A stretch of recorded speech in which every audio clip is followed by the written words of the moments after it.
You're listening to Skeptoid. I'm Brian Dunning from Skeptoid.com.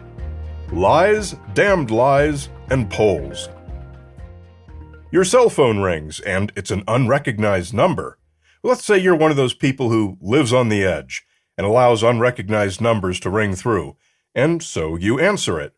Surprisingly, this one is not a scam call, but it's the next closest thing, a pollster calling with a telephone survey. There might be one question, there might be 10. There might be a lightning round of demographic questions at the end of the call. And then you hang up and wonder what just happened. Because whatever you think may have been the purpose behind that survey, there's a very good chance that you're wrong. The difference between a poll and a survey is not really a hard and fast one. Both terms refer to the same thing, a questioning of some target group. But a poll is usually short, often with only a single question, and a survey is usually longer with multiple questions. There's one other important difference outside of the formal definition that's what we're interested in today, and that's how they can be used or misused. The proper intended use of polls and surveys are to learn something. A poll's a quick way to find out where people are at on some important issue, while a survey is a way to collect deeper information. Let's say you're designing a new car, and you want to know what features you should put into it. You're going to want to know what people like and dislike these days. You're going to want to know what they can afford. You're going to want to know what demographic will be interested in it. So you'd probably do a survey to ask all kinds of questions, so you can find trends in the data and get a solid handle on what you should be building, at what price, and for whom. Surveys are best for when you really want to learn something, especially nuanced information. You might have to pay people a few bucks to take the survey, but that's okay, because the knowledge is worth it to you. But let's say you're putting in a new sports stadium, and you've got the choice to build it in town or outside of town. There's no point in a long survey with a bunch of questions. You just want a simple vote from as many people as you can get. That's a job for a poll. You probably don't need to pay anyone to answer your poll, not only because it's so quick and easy, but because there are plenty of people who want their vote heard and are happy to give their opinion. A poll is also a fine way to learn something. It's like a hammer. Boom, you get one data point very quickly. But also like a hammer, you have to hit it square, or you'll bend your nail, or skew your results. That means you have to word the question very precisely. Here's a recent example. In April 2023, Navigator Research conducted a poll asking Americans if they support or oppose Donald Trump being criminally indicted. 52% supported it, and 40% opposed it.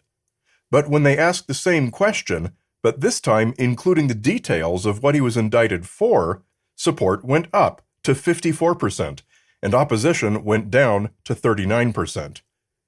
Now, what does Navigator Research do with that information? And which results should they report?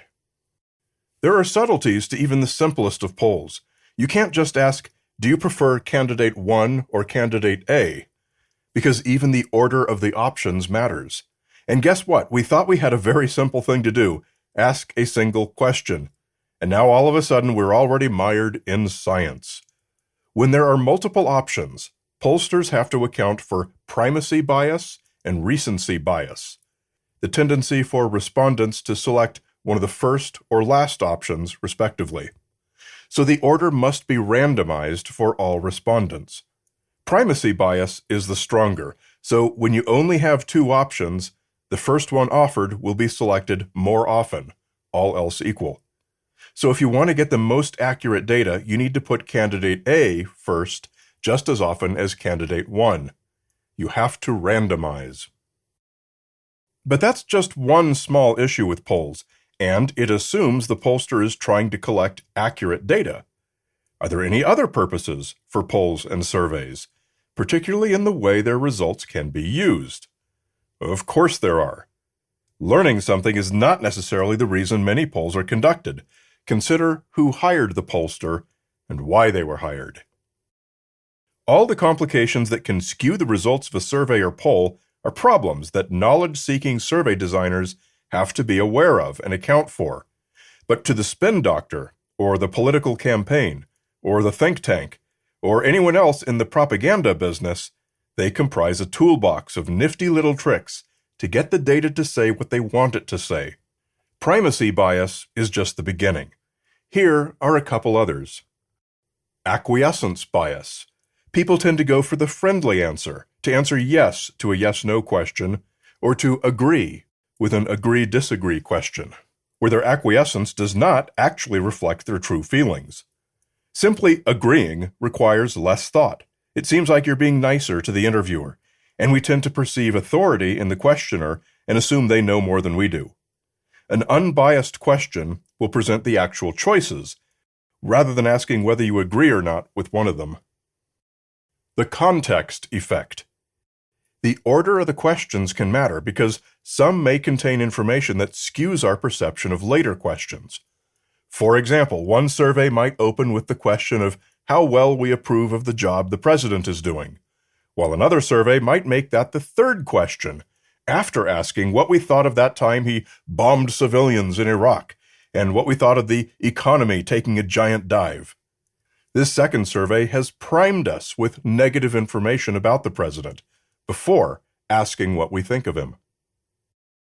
Typically, unbiased surveys use what's called probability sampling to determine who to poll.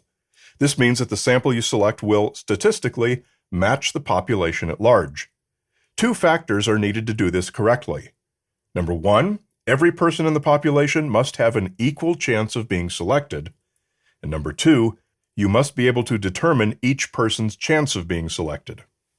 If both of these are done, then you can randomly choose which people to poll, via any method that actually is random, and be assured that your answers will be a true representation of the overall population's views. For example, in the 2016 Brexit referendum, pollsters failed to do this.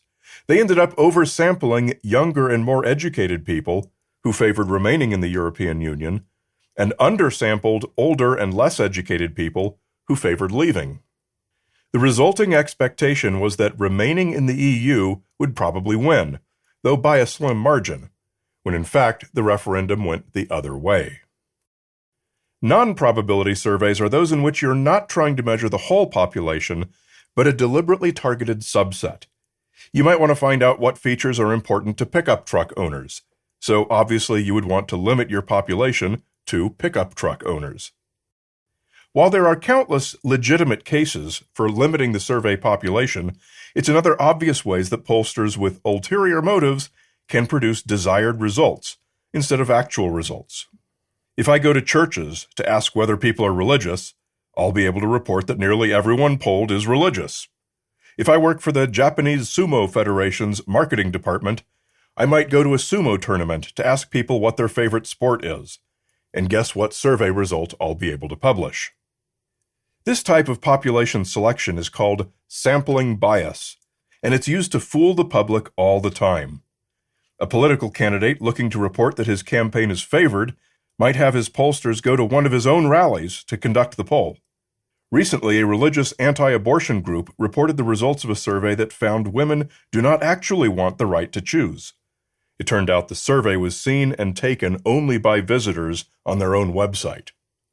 There's also something called the mode effect, and this refers to the mode or method by which the poll is administered: telephone, mail, internet, in person, etc. When you're face-to-face with a person, you might be less likely to give honest and open answers to certain sensitive questions. Pew Research conducted an experiment where they asked people about their financial status. When asked online, 20% admitted it was poor, but when asked in person, only 14% did. The 6% difference was a mode effect. When they asked a question that was not quite so personal, like what they thought of healthcare laws, no mode effect appeared. The mode effect can be used deliberately to take advantage of another common bias seen in survey respondents: social desirability bias, also called the Bradley effect, named after Los Angeles Mayor Tom Bradley, a black candidate who lost the election to a white candidate, despite leading in the polls. People tend to give pollsters answers that are more socially acceptable, such as indicating a willingness to vote for a non-white candidate. Then, when they get behind the anonymity of the voting machine curtain, they vote the way they truly feel, social desirability thrown to the wind. Let's say you're a pollster hired by a political campaign that wants to report that Americans don't care very much about social justice issues. You're well aware of the mode effect and of social desirability bias, so your best bet is to ask your survey questions in an impersonal way, like via mail or a website, so that people don't feel pressured to give more socially desirable responses. But if your goal is the opposite, say to report that social justice is more important to Americans than ever, you should probably ask these questions face-to-face, because fewer people are likely to admit in person that they don't care about women's rights, LGBT rights, and so on. There is an even darker side to the polling business, and it's called the push poll. A push poll is one where the poll itself is little more than a ruse. Probably nobody's ever even going to look at the responses. The most common type of push poll is one to trash a political candidate. The pollster might ask, "Would you vote for Joe Biden knowing he'd be the oldest man ever to take office?" You don't care how people answer. The whole point was just to raise alarm about Joe Biden's ability. One such smear campaign was conducted against candidate John McCain in 2000. Telephone pollsters asked probable McCain voters, primarily white Christians, "Would you be more or less likely to vote for John McCain for president if you knew he had fathered an illegitimate black child?" He hadn't, of course. It was just an attempt to scare away his voters. Now, this episode is not a comprehensive expose of the many ways surveys and polls can be used and abused to both inform and deceive us. My hope is that it is at least enough of a spark to prompt you to investigate further on your own.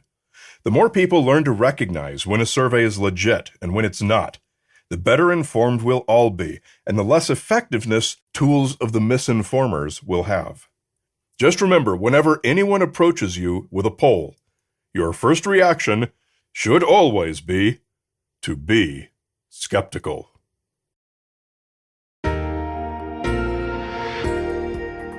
A great big Skeptoid shout-out to premium supporters Gary Nolan at The Logical Libertarian on Twitter, Patrick Ekenbergi, Edvald the Dog and His Human, and Blake Bonafede. Check out our 40-minute movie, Principles of Curiosity, that teaches the basics of scientific skepticism and critical thinking in a far-ranging journey that takes you from the depths of Death Valley to the highest points in space. It's free on YouTube and at principlesofcuriosity.com. Are you getting the Skeptoid Podcast Companion email? It comes out each week along with each new episode, featuring the Wonder of the Week, show notes, and much more. If you don't, you're only getting half the show, so come to Skeptoid.com and click on Podcast Companion Email. You're listening to Skeptoid, a listener-supported program. I'm Brian Dunning from Skeptoid.com.